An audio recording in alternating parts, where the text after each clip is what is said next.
जो गलती औरंगजेब ने की दक्कन में, वही गलती ट्रंप ने कर दी ईरान। फंस गए ट्रंप चाचा। अब ट्रंप चाचा से दोस्ती करके मोदी जी 98% लोग पत्नी घर में ला रहे हैं कि मजा लेंगे। और भैया आज रात में तो मजा आएगा, हर रोज रात में दिन में मजा लेंगे। पता नहीं कौन सा मल्ल युद्ध करना है, ओलंपिक खेलना है कि गोल्ड मेडल लेना है। जय हिंद फ्रेंड्स, गुरुदेव भगवान की चरणों में सादर प्रणाम, सादर नमन। ईरान अमेरिका का युद्ध जारी है।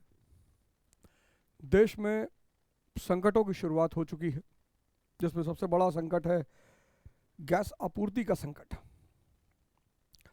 कभी कभी क्या होता है ना कि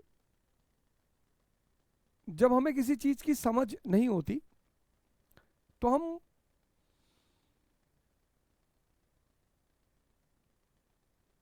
उस चीज को लेकर बड़े सतही निर्णय लेते हैं।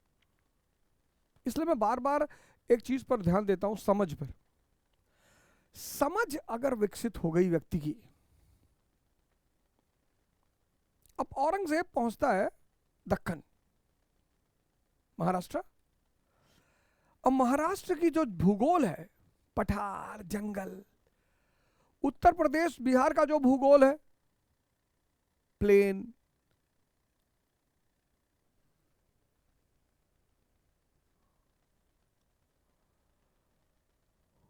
मैदानी इलाका। अब मैदानी इलाका का सिपाही पठार और जंगल के इलाके में फंसेगा कि नहीं फंसेगा? एकदम फंसेगा, गुरिल्ला युद्ध में फंसेगा। जहां जहां ज्योग्राफी खतरनाक है, जहां जहां भूगोल खतरनाक है, वहां वहां के राजाओं ने मैदानी राजाओं को हमेशा चना चबुआया है। मैं उदाहरण देता हूं, दिल्ली, राजस्थान।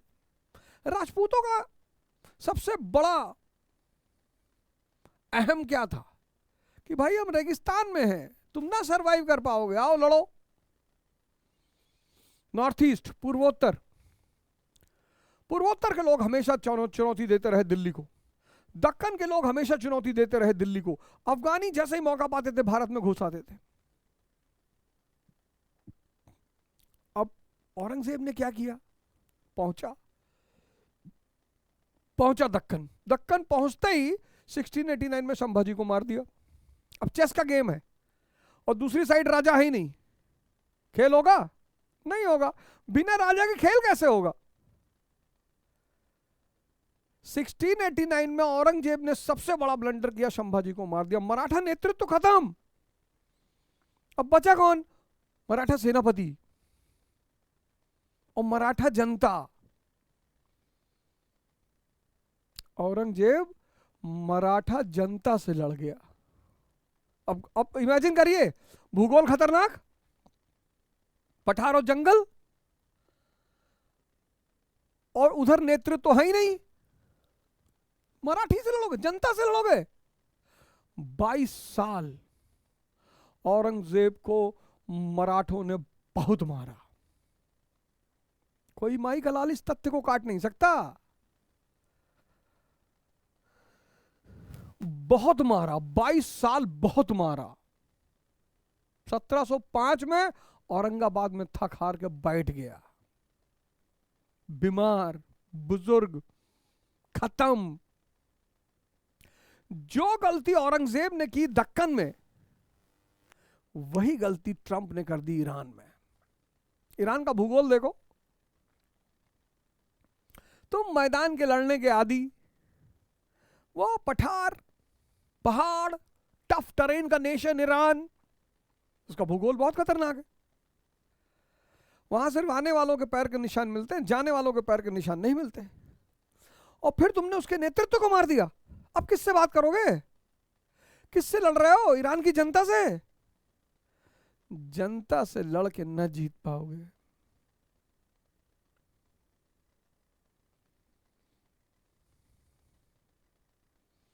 और ट्रंप चाचा खुद तो फंसे, पूरी दुनिया को फंसा दिए। अगले 10 दिन में अगर यह युद्ध नहीं रुका तो मैं आपको बता दूं कि बहुत चुनौतियां आने वाली हैं। और इन चुनौतियों में अगर आपकी कोई चीज रक्षा कर पाएगी तो वो है धर्म, ध्यान साधना। अगर चुनौतियां बढ़ी तो सिर्फ वही लोग बचेंगे जिनके अंदर ताकत होगी, क्योंकि चुनौती तो सबके लिए आएगी। भाई बेंगलोर में होटल बंद हो रहे हैं, बंबई में होटल बंद हो रहे हैं, लखनऊ में होटल बंद हो रहे हैं, हैदराबाद में होटल बंद हो रहे हैं, करोड़ों लोग का व्यवसाय छिन जाएगा। एक होटल बंद होगा, कम से कम 50 लोग अनएम्प्लॉयड हो जाएंगे। अगर एक होटल बंद हुआ, कम से कम 50 लोग अनएम्प्लॉयड हो जाएंगे। फिर शहरों में खाना, शहर में तो लकड़ी आ नहीं पाएगी। नहीं नहीं, मैं आपको डरा नहीं रहा हूं, मैं आपको सिर्फ ये कह रहा हूं कि अब जो होना है वो तो होगा ही, हुई है वही जो राम रचि राखा, अब तो वही होगा। चुनौतियां तो भगवान कृष्ण के पूरे जीवन थी, चुनौतियां तो भगवान राम के पूरे जीवन में थी, तो हमारे आपके जीवन में चुनौती कैसे नहीं रहेगी? एकदम रहेगी। लेकिन चुनौती से निपटने के लिए जिस चीज की सबसे ज्यादा जरूरत है वो है आंतरिक शक्ति, साहस और समझ, और ये पैदा होगी सिर्फ ध्यान से। इसलिए अब वो समय आ गया है जब आपको ध्यान की तरफ मुड़ना ही होगा, साधना की तरफ मुड़ना ही होगा। और चौथा अध्याय, मेरा बस चलता तो मैं चौथे अध्याय पर ही गीता का यहीं पर शो समाप्त कर देता, सब कुछ बता दिया।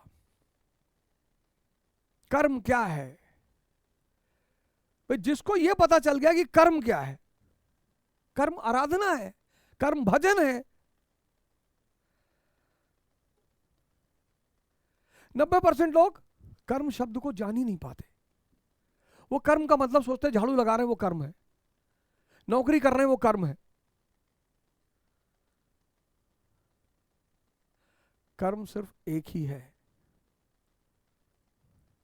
ये जो श्वास प्रश्वास चल रही है इस पे निरंतर नजर।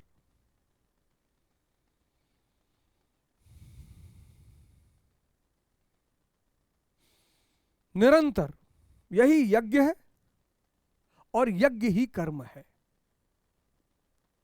आरंभ में यह चुनौती है, आरंभ में, लेकिन धीरे धीरे आपको इसमें मजा आने लगेगा, शक्ति पैदा होने लगेगी, आपके जीवन में सुधार होने लगेगा। मैं एग्जांपल देता हूं, जैसे आप सुबह उठ नहीं पा रहे, अब 5 बजे आपकी आंख खुली, आप उठ नहीं पा रहे हैं, तो अब एक तरफ विचार चल रहा है कि यार 1 घंटा और सो लो यार, 6 बजे उठना कौन सी बुरी बात है यार। अब अगर आप विचार से जुड़े तो आप कभी नहीं उठ पाएंगे। इसको चलने दीजिए, विचार जो चल रहा है इसको चलने दीजिए। आप क्या करिए, आप सांसों से जुड़ जाइए, अपना सारा ध्यान सांसों पे ले जाइए और अपने इष्ट का सुमिरन करिए। इष्ट का, माँ बाप का करिए, अपने गुरु का करिए, अपने भगवान का करिए, भगवान राम का करिए, कृष्ण का करिए, बुद्ध का करिए, नानक जी का करिए, कबीरदास जी का करिए। ये सब शक्तियां हैं। तो आप इसको प्रैक्टिस करके देखिए। आप ये विचार से मत जुड़िए, इसको बोलने दीजिए, बड़बड़ा रहा है इसको बड़बड़ाने दीजिए कि 6 बजे उठो और कुछ नहीं होता है, 6 बजे भी अर्लिंदा मॉर्निंग। इससे आप इसके छेड़छाड़ मत करिए, इससे सवाल जवाब मत, आप तुरंत सांस पे आ जाइए और इष्ट चिंतन शुरू कर दीजिए। तो जैसे ही आप सांस पे आएंगे बड़बड़ाना गायब हो जाएगा, इष्ट चिंतन करेंगे, आपकी शक्ति जागृत होने लगेगी और आप उठ जाओगे। आप उठ जाओगे, शर्तिया बता रहा हूं, गारंटी आप उठ जाओगे। अब आप उठ गए, ब्रश किए, फ्रेश हुए, नहाए धोए, अब यह हुआ कि भाई ध्यान किया जाए, फिर ये समझाएं, फिर ये बड़बड़ाएगा, फिर आपको यही प्रक्रिया करनी है। फिर ये होगा भाई सूर्य नमस्कार कर लिया, फिर ये बड़बड़ाया। जहां जहां ये बड़बड़ा रहा है वहां वहां आपको अपनी सांसों से जुड़कर इष्ट का चिंतन करना है। यही यज्ञ है और यज्ञ ही कर्म है। धीरे धीरे क्या होगा, महीने भर के अंदर क्या होगा कि 1 महीने के अंदर आप पॉजिटिव होना शुरू हो जाएंगे, आप क्रिएटिव काम करना शुरू कर देंगे, सुबह उठने लगेंगे, ध्यान करने लगेंगे, पढ़ाई करने लगेंगे, योग करने लगेंगे और आपका उत्साह बढ़ने लगेगा। यार जीवन में परिवर्तन हो रहा भाई। अब ये कर्म तब तक चलेगा, ये यज्ञ तब तक चलेगा जब तक एक बड़ी प्यारी स्थिति ना आ जाए। उस बड़ी प्यारी स्थिति का इंतजार करना पड़ेगा जो हमारे 18वें श्लोक में है। क्या है वो बड़ी प्यारी स्थिति? कर्मण कर्म या पश्यद कर्मणि चा कर्मया स बुद्धिमान्य मानसेषु स युक्त कृतस्सन कर्म कृत। जो पुरुष कर्म में अकर्म देखे, बड़ी प्यारी लाइन है, इसको ध्यान से सुनिए। जो पुरुष कर्म में अकर्म देखे कि मैं नहीं कर रहा हूं, मतलब अरे भाई तुम सुबह उठ नहीं पा रहे थे, तुमने सांस पे ध्यान लगाया, इष्ट चिंतन किया, तो किसी अन्य शक्ति ने आपकी मदद करके उठाया ना, आपको करना होता, आप उठ ही नहीं पाते। कर्म में अकर्म देखे, आप योग नहीं कर पा रहे थे, योग करने लगे, आप पढ़ाई नहीं कर पा रहे थे, पढ़ाई करने लगे, यानी कोई शक्ति है जो अब आपका सहयोग करने लगी है। तो वो जो शक्ति सहयोग करने लगी है उसको देखने की स्थिति पैदा हो जाए और आप सिर्फ दृष्टा हो जाए। थोड़ी सी जटिल बात है नहीं? थोड़ा सा कर्म में अकर्म देखे कि मैं तो सिर्फ देखने वाला हूं, कर तो कोई और रहा है। अगर आप ही करता होते तो आप ध्यान करना चाहते थे पहले भी ध्यान कर लेते, आप पढ़ना चाहते थे पहले भी पढ़ लेते, आप सूर्य नमस्कार करना चाहते थे पहले भी कर लेते, लेकिन पहले आप नहीं कर पा रहे थे क्योंकि आप करता नहीं है, आप सिर्फ दृष्टा हैं, अकर्म।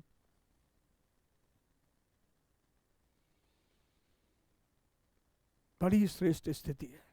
पहला चरण है कर्म। मन बकबकाएगा, हमें सांस पे जाके इष्ट का चिंतन करना है और धीरे धीरे धीरे धीरे यज्ञ बढ़ता जाएगा, यानी कर्म बढ़ता जाएगा, साधना बढ़ती जाएगी, जीवन में सुधार होने लगेगा, पॉजिटिव चीजें जीवन में आने लगेंगी। यह पहला चरण है। लेकिन धीरे धीरे धीरे धीरे एक ऐसा स्थिति आएगी जब आपको अकर्म, आप दृष्टा बनना शुरू हो जाओगे, तब बहुत मजा आएगा। कर्म माने आराधना, अर्थात आराधना करे और यह भी समझे कि करने वाला मैं नहीं हूं, बल्कि गुणों की अवस्था ही चिंतन में हमें नियुक्त करती है। मैं इन गुणों द्वारा प्रेरित होकर कर्म में बरतवा हूं अथवा मैं इष्ट द्वारा संचालित होता हूं, ऐसा देखे। और जब इस प्रकार अकर्म देखने की क्षमता आ जाए और धारावाहिक रूप से कर्म होता रहे, तभी समझना चाहिए कि कर्म सही दिशा में हो रहा है। वो जो अंदर की शक्ति है वो सब कुछ कर रही है और आपको दिखाई पड़ने लगे, वहीं तो अहंकार मरेगा, तभी तो भक्त बनोगे आप। भक्त सिर्फ यह कहने से कोई थोड़ी बनता है कि तन मन धन सब अर्पित तुमको ना, व्यक्ति को दिखाई पड़ने लगे कि नहीं यार मैं तो सिर्फ देख रहा हूं। ये सुबह 5 बजे कौन उठ रहा है, 1 घंटा सूर्य नमस्कार करवा रहा है, ये 6 घंटा पढ़ाई करवा रहा है,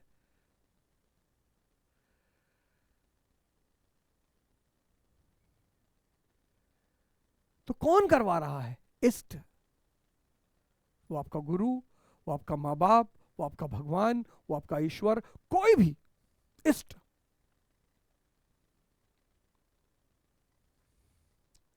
और जब आपको ये दिखाई पड़ने लगे कि मैं तो सिर्फ दृष्टा हूं, कर कोई और रहा है, बस आप समझ जाना कि आप सही रास्ते पे आ गए, क्योंकि वही पुरुष मनुष्यों में बुद्धिमान है जो अकर्म को देख ले। बुद्धिमान कौन है? जो अकर्म को देख ले। मनुष्यों में योगी है, जुड़ गया अपनी आंतरिक शक्ति से, योग से युक्त बुद्धि वाला है और संपूर्ण कर्मों को करने वाला है। उसके द्वारा कर्म करने में लेश मात्र भी त्रुटि नहीं रह जाती। अब काहे की त्रुटि? अब कैसी त्रुटि? हवस किसका? मैं का। मैं खत्म, इच्छा खत्म। इच्छा और मैं के बिना इच्छा, डेड बॉडी की मैं खत्म, उसकी कौन सी इच्छा? तभी तो गुरु गोरखनाथ जी ने कहा मरो ए जोगी मरो, मतलब मैं को मार देना है। वो जो करता है परमात्मा, वो जो अंदर शक्ति विद्यमान है, जो सांस ले रही, जो देख रही है, उससे जब आप जुड़ गए तो अब सब कुछ वही करेगी। मैं खत्म, इच्छा खत्म, इच्छा खत्म, वासना खत्म।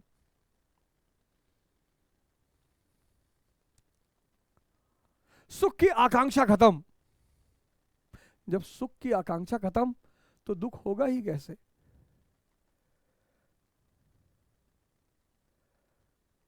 कितना बड़ा सूत्र है ये,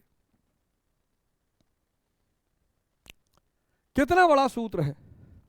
शुरुआत कहां से करनी है? कर्म से। शुरुआत कहां से करनी है? कर्म से।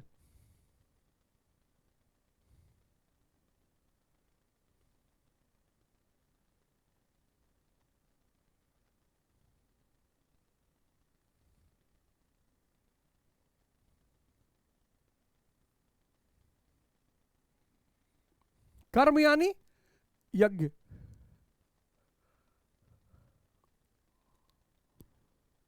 सबसे बड़ा सूत्र है गीता का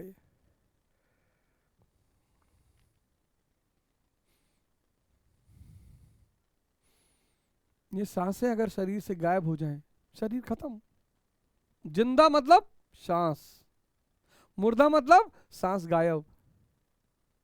तो निरंतर इन सांसों पर ध्यान रखना है, निरंतर। सोते जागते उठते बैठते वही कर्म है। आप करके देखो, आप खाना बना के देखो ध्यान करते हुए, आप पढ़ाई करके देखो ध्यान करते हो, हर चीज की क्वालिटी बदल जाएगी क्योंकि आप नहीं कर रहे हो। आपके सोचने का ढंग, आपके बात करने का ढंग, आपके बैठने का ढंग, आपका चलने का ढंग, सब कुछ में एक अनोखापन आ जाएगा और दुनिया देखेगी। लेकिन चूंकि ये आंतरिक क्रिया है इसलिए कोई पकड़ नहीं पाएगा कि ये सब हो कैसे रहा है। 4 घंटा पढ़ के आईएएस बन जाओगे, 35 साल में मेंबर ऑफ पार्लियामेंट बन जाओगे, 45 साल में भारत के प्रधानमंत्री बन जाओगे।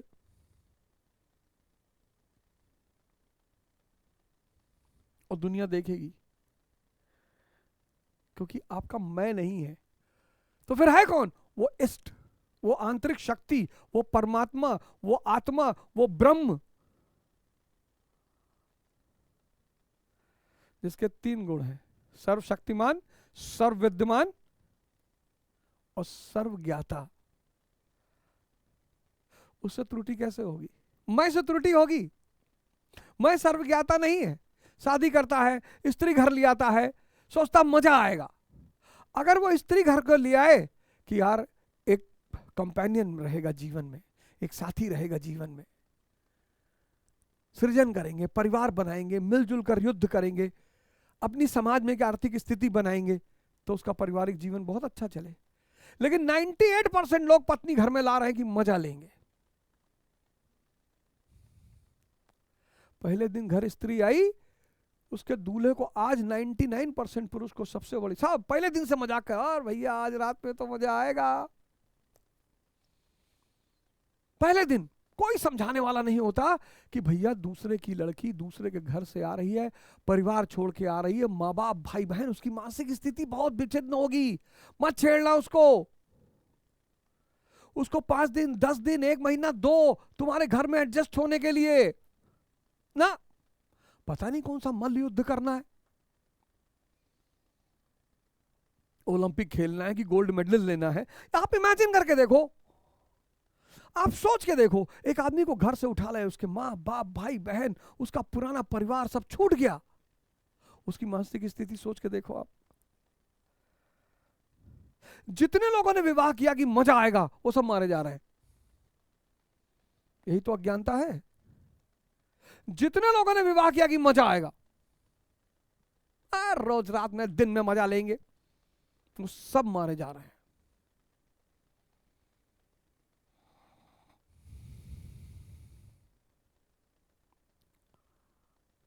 तो कर्म में अकर्म दिखाई पड़ जाए, ये टारगेट, कि वो जो करता है वो दिखाई पड़ जाए, उसका आप दृष्टा बन जाओ। मैं दृष्टा, तू करता, मैं दृष्टा। अभी तक ये मैं जो करता था कि मैंने 1,000 करोड़ रुपया कमाया ना, ये दृष्टा बन गया कि साहब मैंने तो कुछ किया ही नहीं। और तू करता बन गया, तू मतलब आत्मा, ये करता बन गया। अब ये इक्वेशन किसको दिखाई पड़ा? कबीरदास जी को, सूरदास जी को, तुलसीदास जी को, रविदास जी को, सबको दिखाई पड़ गया। ये इक्वेशन जिसको दिखाई पड़ गया उसने अपने नाम के आगे दास लगा लिया, वही भक्त हो गया।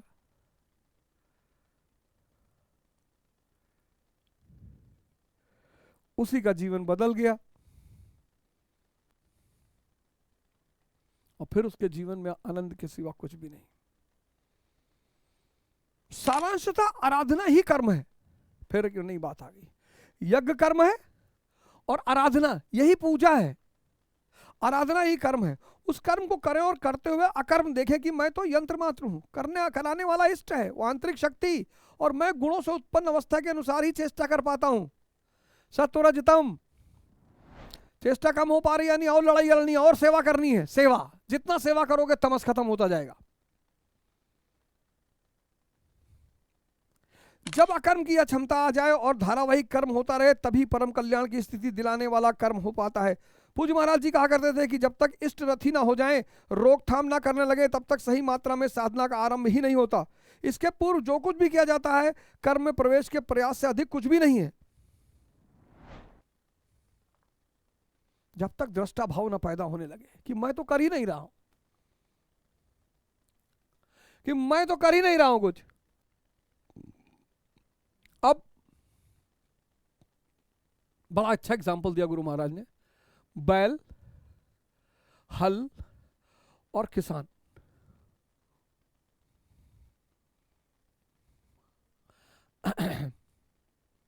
साधक, ध्यान और इष्ट। अब इस हल का सारा भार किस पे है? बैल पे। इस हल का सारा भार बैल पे है, लेकिन खेत को जुताई का श्रेय किसको जाता है? किसान को।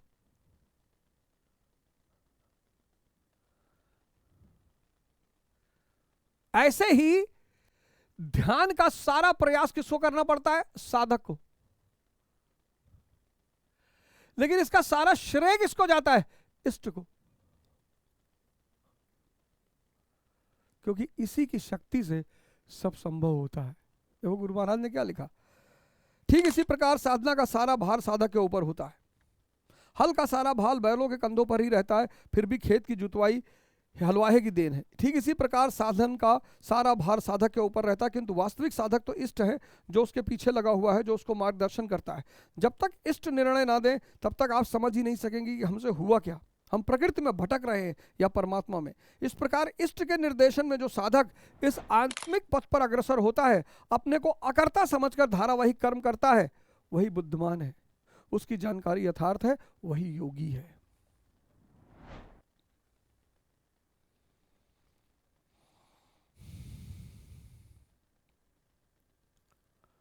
पढ़ने उठोगे मन बकबकाने लगेगा, तुम्हें कुछ नहीं करना, वो कुछ करना है, सांस पे आ जाना है और इष्ट का ध्यान, इष्ट की शक्ति मिल जाएगी, तुम पढ़ने लगोगे। फिर ये 15 मिनट बाद बकबकाएगा, फिर तुम्हें सांस पे आ जाना है, इष्ट का ध्यान, फिर पढ़ने लगोगे। यही साधना है। साधना कोई पहाड़ में जंगल में भाग कर नहीं जाना है।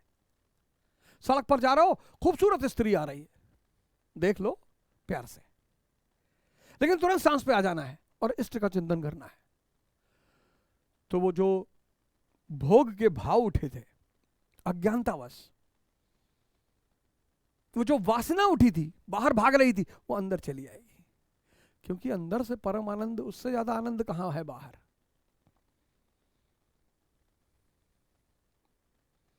अगर सेक्स में आनंद होता तो वैश्याओं के भी घर होते।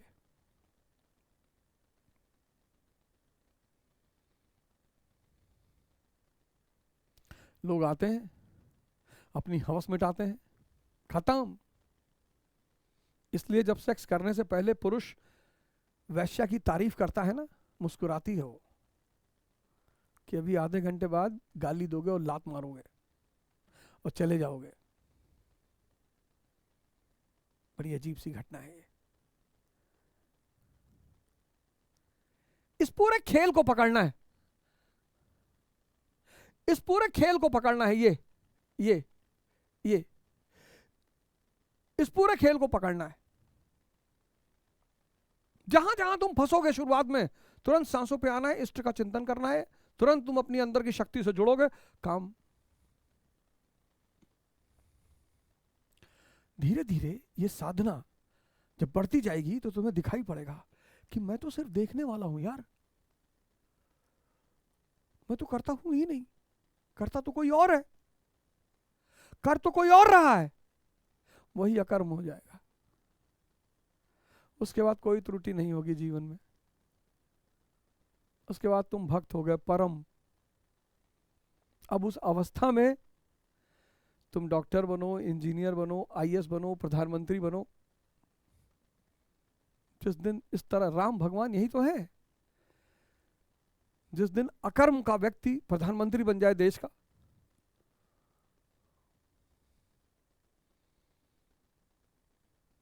फिलोसोफर किंग, दार्शनिक राजा। श्री कृष्ण के अनुसार जो कुछ किया जाता है कर्म नहीं है, कर्म एक निर्धारित की हुई क्रिया है। नियतम कुरु कर्म तोम, अर्जुन तो निर्धारित कर्म को कर। निर्धारित कर्म है क्या? तब बताया, यज्ञार्थ कर्मणो अन्यत्र लोकायम कर्म बंधना। यज्ञ को कार्य रूप देना ही कर्म है। तो फिर यज्ञ क्या है? श्वास प्रश्वास पर निरंतर ध्यान। करके तो देखो दोस्त, करके तो देखो, 1 महीना करके तो देखो।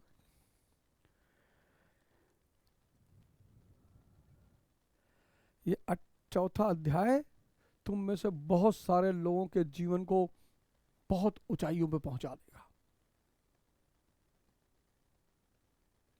धर्म परिणाम क्यों नहीं दे रहा है? क्यों मुसलमान परेशान है? क्रियात्मक पक्ष जानते ही नहीं। हिंदू क्रियात्मक पक्ष जानते नहीं। करना पड़ेगा। बेलपत्र चढ़ाने से स्वर्ग नहीं मिलेगा और बकरा जबा करने से जन्नत नहीं मिलेगी। साधना करनी पड़ेगी, साधना।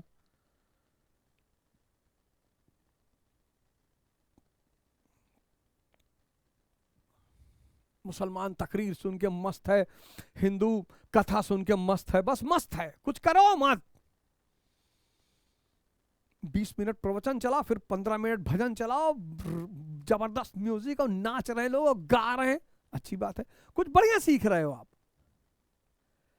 लेकिन साधना करनी पड़ेगी दोस्त। यज्ञ को कार्य रूप देना ही कर्म है, तो इसके अतिरिक्त जो कुछ किया जाता है क्या वह कर्म नहीं है? श्री कृष्ण कहते हैं अन्यत्र लोकायम कर्म बंधना। इस यज्ञ को कार्य रूप देने के सिवा जो कुछ किया जाता है वह इसी लोक का बंधन है, ना कि कर्म। तदार्थम कर्म, अर्जुन उस यज्ञ की पूर्ति के लिए भली प्रकार आचरण कर। और जब यज्ञ का स्वरूप बताया तो वह शुद्ध रूप से आराधना की एक विधि विशेष है जो इस आराध्य देव तक पहुंचकर उसमें विलय दिला देती है। हेरत हेरत हे सखी, मैं ही रहा हेराए।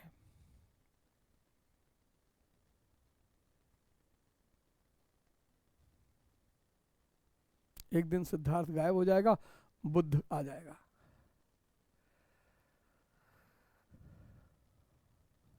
कितना बड़ा साइंस है ये, कितना बड़ा विज्ञान है। और आने वाला समय बहुत घातक, बहुत। फंस गए ट्रम्प चाचा, और ट्रम्प चाचा से दोस्ती करके मोदी जी, यही यूक्रेन को बुडापेस्ट एग्रीमेंट में अमेरिका ने कहा दे दे अपना न्यूक्लियर मिसाइल रूस, अबे हम तुम्हारी गारंटी लेते हैं। देखो क्या यूक्रेन का हाल हुआ। 2000 में मुअम्मर गद्दाफी अमेरिका के साथ चला गया, देखो गद्दाफी का क्या हाल हुआ। सद्दाम हुसैन अमेरिका की सहायता से गद्दी बैठा, देखो। पाकिस्तान को तो अमेरिका बर्बाद ही कर डाला। दोस्ती अमेरिका की और है भिखमंगे, कोई टेक्नोलॉजी नहीं दिया, कोई एजुकेशन नहीं दिया, कोई आईआईटी नहीं दिया। पीआईटी दे देता, पाकिस्तान इंस्टीट्यूट ऑफ टेक्नोलॉजी।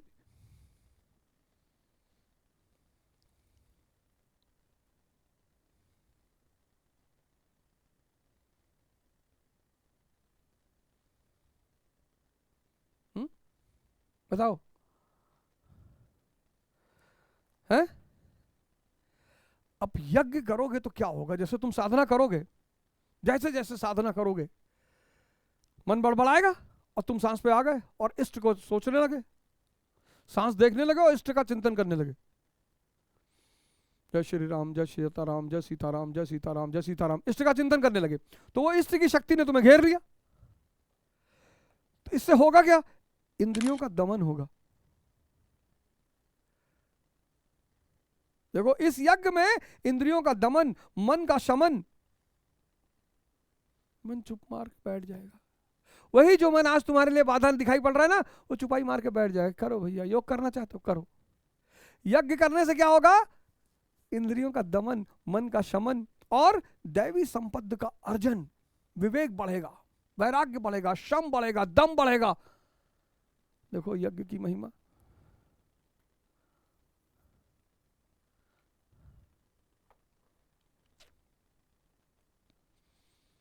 पर दोस्त करना पड़ेगा। 6 महीना, ज्यादा नहीं, 6 महीना। 6 महीने तो सारा खेल इधर उधर, मजा आने लगेगा तुम्हें। उठो, 1 महीने प्रैक्टिस करो मेरे कहने पर। सुबह 5 बजे आंख खुली, मन बड़बड़ाने लगा कि यार 1 घंटा और सो लो यार, कुछ नहीं होता है यार। ठीक है, उसे बड़बड़ाने दो। तुम्हें क्या करना है? सांस पे आना है, उसको सांस पे आना है। और जिसको भी तुम इष्ट मानते हो, प्रिय, परम पूज्य, तुम्हारे माँ बाप, अपने माँ बाप का नाम लेने लगे।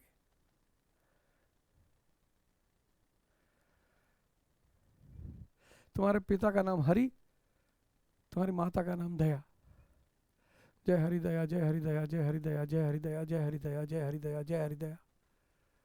उनकी शक्ति तुमको तुरंत घेर लेगी, तुम उठ जाओगे।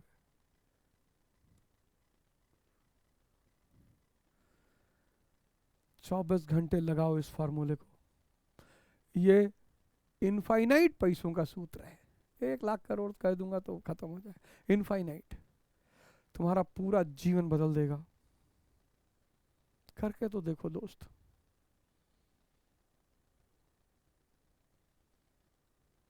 बीएफ देखने का मन हो रहा है, ब्लू फिल्म देखने का मन हो रहा है, सांस पे चले गए। मन को कुछ नहीं बोलना है, सांस पे चले गए, इष्ट का चिंतन करने लगे।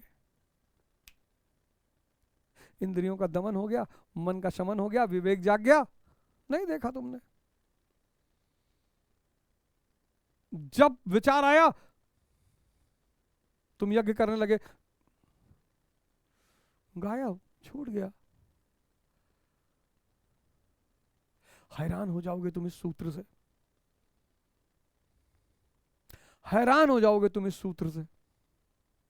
1 महीने लगा लो, मैं बता रहा हूं, तुम सारे के सारे मेरे घर के बाहर खड़े हो गए।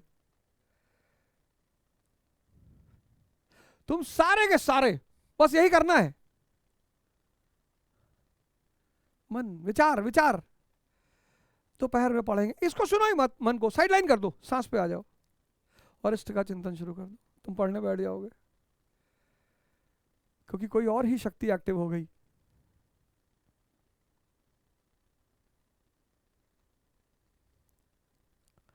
हस्तमैथुन का विचार उठा, उसको रोकना नहीं है, घबराना नहीं, बाहर नहीं भागना, तुरंत विचार सांसों पे आना है और इससे चिंतन।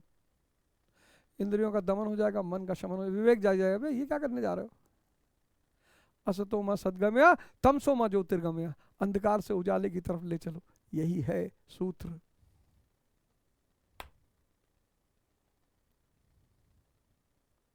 एक महीना करके देखो दोस्त, 1 महीना, 1 महीना मेरे कहने पर ये सूत्र लगा के देख लो दोस्त। इससे ज्यादा कोई तुमको धरती पे बता नहीं पाएगा। करके देख लो 1 महीना, तुम सारे के सारे मेरे घर के बाहर खड़े हो गए, 10-10, 50-50 लाख रुपया लेके। गुरु जी बदल गया गुरुजी, पकड़ में आ गई बात, पर करना पड़ेगा।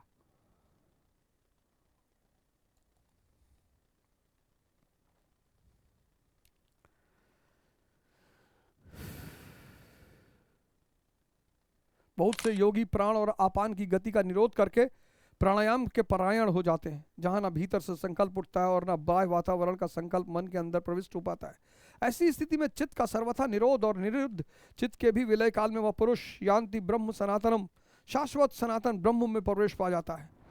यह सब यज्ञ है, जिसे कार्य रूप देने का नाम कर्म है। अतः कर्म का शुद्ध अर्थ है आराधना, कर्म का अर्थ है भजन, कर्म का अर्थ है योग साधना। जय हो गुरु महाराज की। गुरु महाराज तो भगवान है। जय हो गुरु महाराज की। है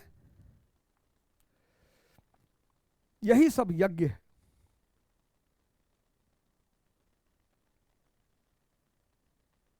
यज्ञ विधि विशेष, यही सब यज्ञ है, जिसे कार्य रूप देने का नाम कर्म है, इंप्लीमेंट करने का नाम कर्म है। अतः कर्म का शुद्ध अर्थ है आराधना, यही पूजा है।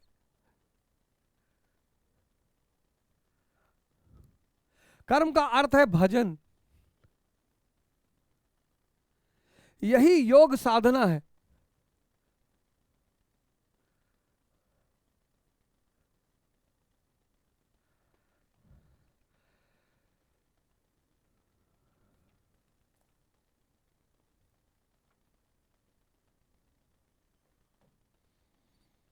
बताओ भैया, इससे बड़ा सूत्र ना दे पाएंगे। 1 महीना करके देख लो, बस 1 महीना, सिर्फ 1 महीना करके देख लो, बस हर दिन काटते चले जाओ। 1 महीने बाद तुम एक नए इंसान बन चुके होगे।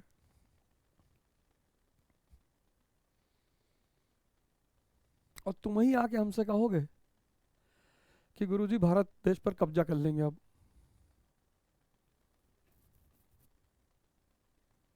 तुम आर्यपुत्र, आर्य मतलब श्रेष्ठ, कोई दलित नहीं, कोई शूद्र नहीं, कोई ब्राह्मण नहीं, सबके लिए सूत्र खुला हुआ है, सबके लिए। डॉक्टर अंबेडकर ज्ञान से महान बने थे, ब्राह्मणों से लड़के महान नहीं बने थे। आज भाई दलित नेताओं को क्या करना चाहिए? जो ज्योतिबा फूले ने किया, जो माँ सावित्रीबाई फूले, स्कूल खोलो, संस्थान खोलो, दलित डिबेट कराओ, दलित संगोष्ठी कराओ, दलित लाइब्रेरी खोलो ना, ये सब कर लेंगे तो फिर वो वोट तो वो सोच के देंगे। तो दलित को भड़काओ कि ब्राह्मणों ने शोषण किया है। कब?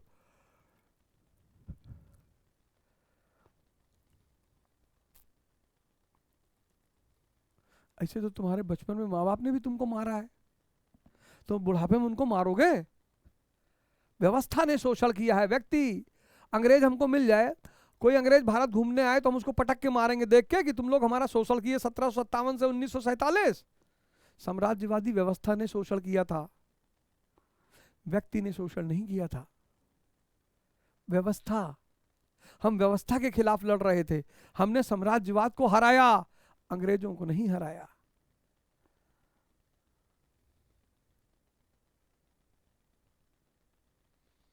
बदलो, तपस्या लो 1 महीने की, माला पहनो और व्रत लो कि गुरुजी यज्ञ करेंगे। अब विचारों में नहीं उलझेंगे, अब विचारों से नहीं जुड़ेंगे। जैसे ही कोई निगेटिव विचार आएगा तुरंत सांस पकड़ के इष्टि का चिंतन शुरू कर देंगे। और 1 महीने बाद बताओ कि तुम्हारे जीवन में क्या चल रहा है। और वो नंबर मैंने दिया ही, 9217 वाला। मैं 1 मिनट नंबर देता हूं, वो नंबर देना। कोई भी अब यार काउंसलिंग फ्री में तो कर नहीं सकते, नहीं तो दिन भर में 1000 काउंसलिंग हो जाएगी। पता लगा दिन ही नहीं बचेगा। पता नहीं तुम लोगों को कौन बता दिया कि तुम लोग गरीब हो, जितने लोग तुम लोग को गरीब बोले कि हम गरीबों की सेवा कर रहे हो, सब अरबपति हो गए। इस देश की सबसे खास बात यही है कि जिन्होंने भी गरीबी उत्थान का नारा दिया वो सब अरबपति हो गए।